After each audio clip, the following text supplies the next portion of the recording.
Welcome back. Jammu Kashmir પર ભયાનક આફત આવી છે। કુદરતનો એવો પ્રકોપ વરસ્યો છે કે પહાડના પહાડ તૂટી રહ્યા છે, જાણે કે ધરતી હલી રહી હોય, વિનાશ આવી ગયો હોય એવા અત્યારે દ્રશ્યો ત્યાં જોવા મળી રહ્યા છે। અને આ તકલીફ, આ મુસીબતની વચ્ચે ગુજરાતીઓ ત્યાં ફસાયેલા છે। ઉત્તર ગુજરાતના કેટલાક યાત્રિકો ત્યાં ફસાયેલા છે, બનાસકાંઠા, સાબરકાંઠા, અરવલ્લીના, અને એ બધાના અહીંયા જે પરિવારજનો છે એમના જીવ તાળવે ચોંટેલા છે કે એમના પરિવારજનો ત્યાં સુરક્ષિત છે કે કેમ, એમને જમવાનું મળી રહ્યું છે કે કેમ। કારણ કે હમણાં જ એક વિડીયો પણ સામે આવ્યો હતો જેમાં એક મહિલા કહી રહી હતી કે અમારા બાળકોને અહીંયા જમવાનું નથી મળી રહ્યું, પાણી અને બિસ્કિટ ખાઈને દિવસો કાઢી રહ્યા છે। એવી ભયાનક, એવી વિપરીત હાલત છે। પણ તંત્રનું કહેવું છે કે જેટલા પણ મુસાફરો ફસાયેલા છે એમની સાથે તેઓ સતત સંપર્કમાં છે। બનાસકાંઠાના જે મુસાફરો ફસાયેલા છે એમને રામબન આર્મી કેમ્પમાં આશરો આપવામાં આવ્યો છે અને તમામને સુવિધાઓ મળી રહે એવા પ્રયત્નો થઈ રહ્યા છે। પરિવારજનોએ ચિંતા કરવાની જરૂર નથી અને અપડેટ્સ પણ પરિવારજનો સુધી પહોંચાડતા રહેવામાં આવશે અને સાથે જ ત્યાંના સ્થાનિક તંત્ર સાથે એની સરકાર પણ સતત ચર્ચામાં અને સતત સંપર્કમાં હોવાનું પણ પ્રવક્તા મંત્રી ઋષિકેશ પટેલનું કહેવું છે।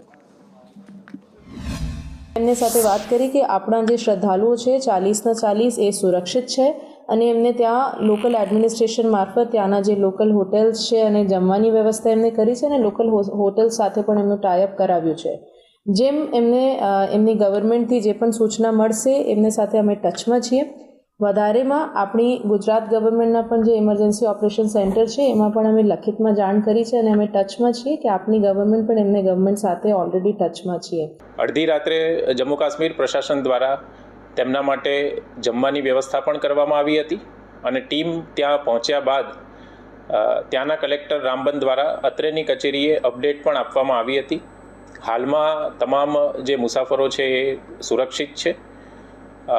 થોડા સમય પહેલાં બસના મુસાફરો સાથે પણ મારે વ્યક્તિગત રીતે વાત થઈ હતી અને હાલમાં તેઓ આર્મી કેમ્પ ખાતે આશ્રય લઈ રહ્યા છે।